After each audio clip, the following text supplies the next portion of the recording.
Good morning, কেমন আছো? আমি অদিতি।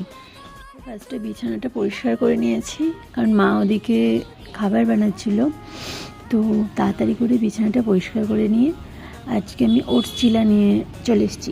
মা আজকে ওটস চিলা বানিয়েছিলাম, এটা না আমার খুব ভালো লাগে, হেলদি প্লাস টেস্টি।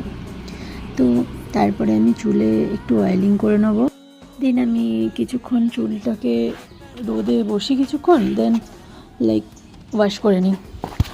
ওদিকে বাবা গাছ লাগাচ্ছিল আজকে বাগানে, তো আমি বললাম চলো চলো তোমারও ভিডিও করি। বাবা না করছিল ফার্স্টে, ঠিক আছে রাজি হয়ে গেছে। দেন বাবার সাথে একটুখানি থাকলাম, বাবা করলাম দেখাও দেখাও কী করছিলে। এদিকে বাবা দেখাচ্ছিল লঙ্কা গাছে লঙ্কা হয়েছে। অ্যাকচুয়ালি এবারে তো হয়নি, অন্যবার লাইক গাছের পাতা দেখা যায় না, এত লঙ্কা গাছ হয়, লঙ্কা হয় গাছে। দেন যাই হোক, বাবা যে গাছগুলো লাগিয়েছে ওগুলোই দেখালো একবার।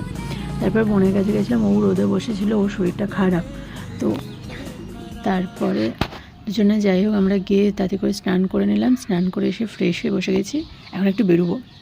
দেন এসে আমি চা খাচ্ছি, সন্ধে হয়ে গেছে লাইক অনেকটা। আর ওদিকে মা ভাজা পিঠে বানাচ্ছিলো আজকে, তাই মাকে বললাম দেখাও তুমি কীরমভাবে ভাজা পিঠে করছো, তোমরা কে কে পিঠে খেয়েছো বলো বলো জলদি বলো। তারপরে আমি আর বাবা বেরিয়ে গেছিলাম একবার বইচিতে, কিছু কেনাকাটার ছিল। দেন ওখান থেকে কেনাকাটা করে বাড়ি ফিরে চলে এলাম। চলো টাটা, দেখা হচ্ছে পরের ভিডিও, বাই।